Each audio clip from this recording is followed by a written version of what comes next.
বন্ধুরা, আজকের মেনু নিয়ে চলে এসেছি। আজকের মেনুতে করব কাতলা কালিয়া, কিন্তু অন্যরকমভাবে। আমি মিক্সিতে সব রকম মশলা দিয়ে দিচ্ছি, পেঁয়াজ, টমেটো, আদা, আর দিচ্ছি কাজু বাদাম আর লঙ্কা দিলাম। আমি এটা মিক্সিতে ঘুরিয়ে নেব। একটু হালকা জল দিয়েছি। আর দেখো আমার মিক্সিতে কড়াইটা হয়ে গেছে।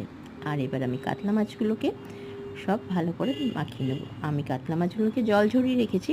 এবার লবণ, হলুদ, লঙ্কার গুঁড়ো দিয়ে আমি মাখিয়ে নেব।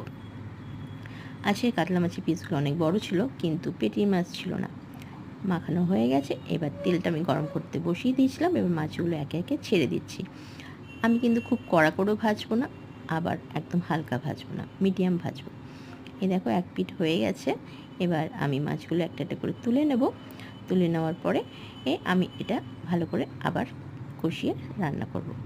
আমি কড়াইতে সবগুলো মাছ একসাথেই দিয়ে দিয়েছি, কারণ কড়াইটা আমার একটু বড় আর মাছগুলো সব ধরে গেছে। আর তোমরা একটু দেখলে একটু লাইক সাবস্ক্রাইব করে দিও বন্ধুরা। তোমাদের কাছে খুবই খুবই আশা রইল এই বন্ধুর, একটু লাইক সাবস্ক্রাইব করে দিও। আমি পেঁয়াজ দিয়ে দিয়েছি, পেঁয়াজটা কুচি করে নিয়েছিলাম, দিয়ে এটা পেঁয়াজটা ভাজার জন্য দিয়েছি। আর এটা পেঁয়াজটাকে মাঝখানের যে গোটা অংশটা থাকে সেটাকে আলাদা করে নিয়েছিলাম। আর পেঁয়াজে যেটা আমি মিক্সিতে করেছিলাম সেটা একটু হালকা গোটা গোটা রেখেছিলাম। মিক্সি করার মশলাটাও দিয়ে দিলাম।